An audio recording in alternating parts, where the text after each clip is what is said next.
Proud supporters of Africa this week. Engine, with us, you are number one. Global health experts and practitioners are convening in Mombasa, Kenya this week to discuss the expansion of universal health coverage into the informal sector. We looked at the feasibility of the system in Africa. In Nairobi, James Neuro, Managing Director for Africa at the Rockefeller Foundation, and in studio, Sandile Hlope, Head of Healthcare Sector Professional Services at KPMG. It is feasible and it is necessary. In terms of feasibility, there have been various interventions. So I always say to people, there's two options what you can do with healthcare reform in Africa. Either leave it as it is, which everyone agrees isn't working, it needs to be improved, right, or you try and do something. And in doing that something, some people will be happy, but at the end of the day, if there is some certain activity to try and improve, and some studies have been done, similar programs globally in developed countries that have worked and actually helped improve healthcare in those areas. Are there any countries in Africa where perhaps we're seeing this being implemented in the right way, where systems where we can say the rest of the continent should be looking at it and trying to get a lift out of? I mean, I think especially in South Africa, there's been lots of moves, especially with the talk of introduction of the National Health Insurance Fund. Leading up to that, there's a whole host of what I call the basic building blocks, right, that have been put in place essentially around PPPs, public-private partnerships. Because if you look at any healthcare facility, and these are common not only in South Africa, but across Africa. If you look at any public healthcare facility, the biggest cost relates to equipment and capital expenditure.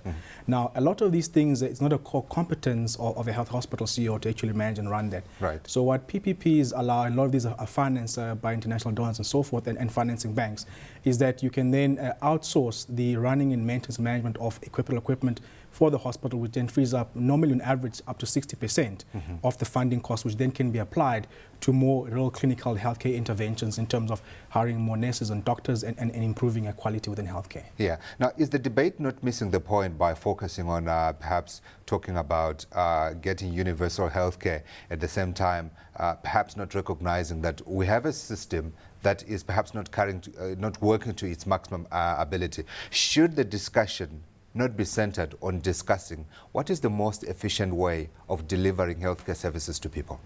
I think universal healthcare does speak to that, because the strategy basically informs to say what you need to do. The challenge is that not everyone has access to healthcare. Right. And it's really because of the way some healthcare systems are designed.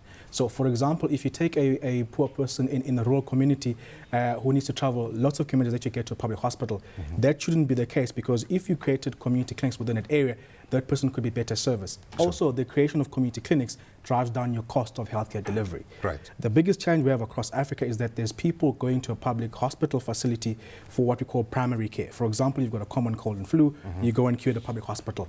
That intervention can be done and solved in a community clinic.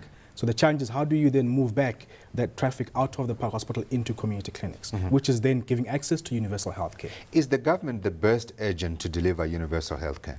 100%, because at the end of the day, 100%. 100%. It has to be government, because what you need is policy interventions. Right. Because the universal healthcare access will not work with what we call a referral system.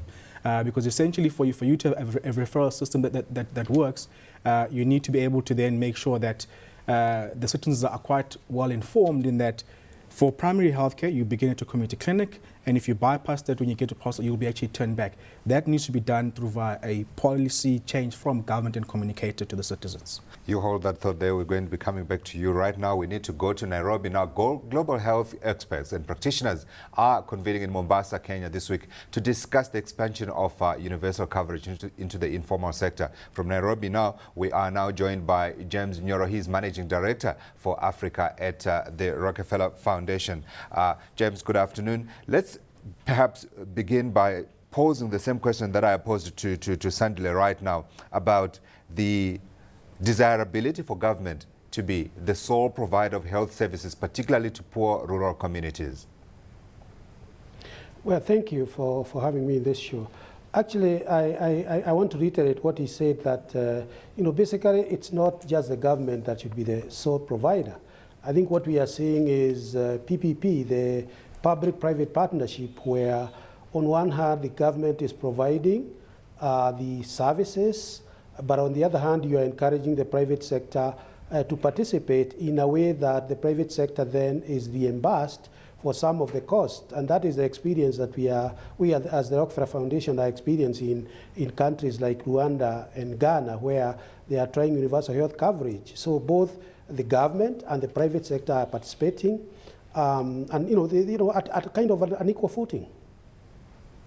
Can I counter that and say that perhaps if I were, let me imagine myself as a poor person out in a rural community, I would be very much be happier to get the services delivered to me efficiently and I pay a certain amount of money versus getting a poor service which is provided, if you like, free.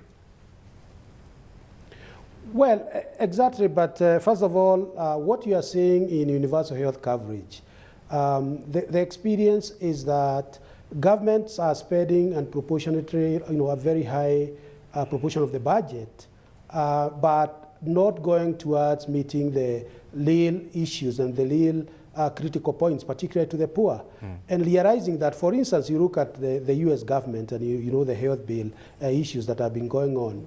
They spend so much money to maintain you on a machine and decide whether or not to switch off the machine, while other people are not accessing that kind of service. So what we are saying is that it's not so much the amount of money that the government is allocating that will determine the efficiency through which people are going to access the coverage. It's so much about how that money is going to be used. And like for instance, in the case of Rwanda, they have this system where everybody becomes a member of the universal health coverage mechanism, which is partly financed by government, partly financed, of course, by donors. And then with a card, you can go to a government facility, which, of course, is accredited, or you can go to a private facility, which, again, is accredited, and you are given the service, and then the service is paid back, whether in the private or in the public facility. So that's exactly what we are saying. So use small amounts of money, use it more efficiently,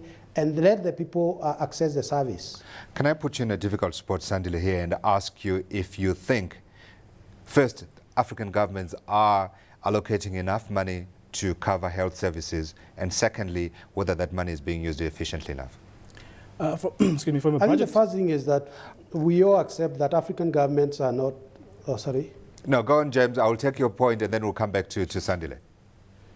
No, I just wanted to say that it's quite empirical that Abuja Declaration declared that African governments should allocate about 15% of their national budgets to health.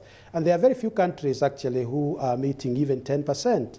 The objective really would be that, okay, let's get to about 10, 12, and then eventually 15%. So the first part of your question is that there are very few African countries, and you can understand that are allocating that. Two, when you look at the amount of money that is being put into the real use, and you see even having the ministries of health, a lot of people think that these are ministries of medicine, because to a large extent we are spending a large proportion of that money on buying drugs rather than even doing things like curative or preventive measures that then would reduce the incidences of those diseases. So that would be my answer to your difficult question. The use of stem cell technology in the treatment of life-threatening diseases has increased significantly over the past decade, resulting in therapies for over 70 diseases now being applied. We spoke to Terrence Gregory, Chief Executive Officer of the JSE-listed John Daniel Holdings, who have just signed a joint venture with leading family stem cell bank Euronext-listed CryoSave Group NV. The rationale is quite simple. We were the first stem cell bank in South Africa, and we have, over the past 6 years, been banking stem cells for the local industry. We've now done the joint venture with CryoSave NV, which is arguably the largest family stem cell banking business in the world. It brings to South Africa tremendous technology, which we believe would assist us not only in South Africa, but also in our new drive to move into Africa. I was actually hoping that you would explain just what that technology is and what it does. I mean, we talk in general about what stem cell technology can do in trying to cure people of all these life-threatening diseases. But essentially, what are we talking about here in terms of the investment that you've just made? Well, stem cells are the building block of one's body, and there are essentially two types of stem cells. The first is an embryonic stem cell, and that's the stem cell you could grow anything from. That's the controversial stem cell which could allow you to grow organs and so on.